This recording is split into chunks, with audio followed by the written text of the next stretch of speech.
Hey, all, Brad here with another completed repair video.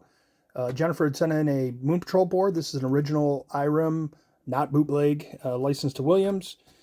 She's restoring a cabinet and picked up a board, wasn't working, sent it in to have me go through and repair it and fix it up, and we're all done with it now. On these boards here, these are a 4-board stack. The top board is the audio board, and it has its own dedicated 6803. It's got some audio chips here, some AY3 8910s, amplifier over here. I go through and replace all the electrolytics. There's actually one hidden behind here, and I also put new heatsink compound on the amplifier. It's usually dried out. A bunch of caps back here. You've got some big 1000 microfarads here. There's a tantalum over here that tends to fail. The original one's blue. So even if it's not failed, and they failed shorted, so they'll take the whole game down. I always replace those on these. We do have a couple more electrolytics back here. The next board in the stack is the MPU. This houses the Z80 processor. It's got the dip switches where you can set your settings on it. It's got the game ROMs on here, a couple of them. And up here they had added, kind of bodged in, some decoupling capacitors. This board was missing them, and I could see they were installed at one point. So I put new 10 microfarad decoupling caps on there. So that's the MPU board. The next board is a character board. And this kind of has the Moon Patrol buggy and the different parts that move in the foreground of the screen. And the bottom is the scrolling background, the video in the background. So kind of the mountains and the scenery in the back is put forth by this bottom board. And then there's a couple big ribbon cables on the side that everything gets muxed up to. This board had, the center board, the character board, had some repairs. Someone tried changing some RAM chips on it.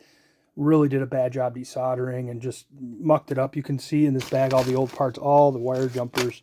I'm going to post a link in the comments or down in the description with some photos I took before I started. It was one of the bad ones I've seen, and they socketed as well. So I got rid of the sockets, got rid of those jumpers, fixed most of the traces, and then all the electrolytics there I returned back as well. So the board is solid. I do polish up the edge connector here. And wipe it down with the silicone cloth. I do sometimes remove the labels and we'll put them in a simple green bath if they're really dirty. This one was pretty good. Was able to clean it back up real nice. We will get the tripod set up. You're just seeing artifacts from my VGA, CGA to VGA converter. These boot pretty quick. You can see it goes right into game. Nice and clear image. I can coin it up here. Just add some credits. Turn the volume up a little bit. So with the controls here, we can go slow down, speed up, so you left and right, and then you have fire and then jump. That's pretty much all the controls you have.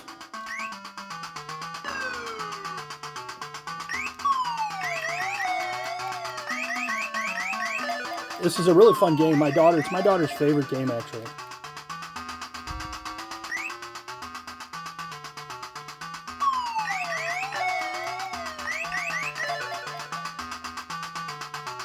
Those new capacitors on the audio board really make the sound nice on these. Some of those Elna, those old Elna caps, one of the large 1000 microfarad caps on here was leaking, pulled out. So getting those replaced really helps. So anyway, you can see she's running real good, and we're going to get it boxed up and heading back. Thanks for watching.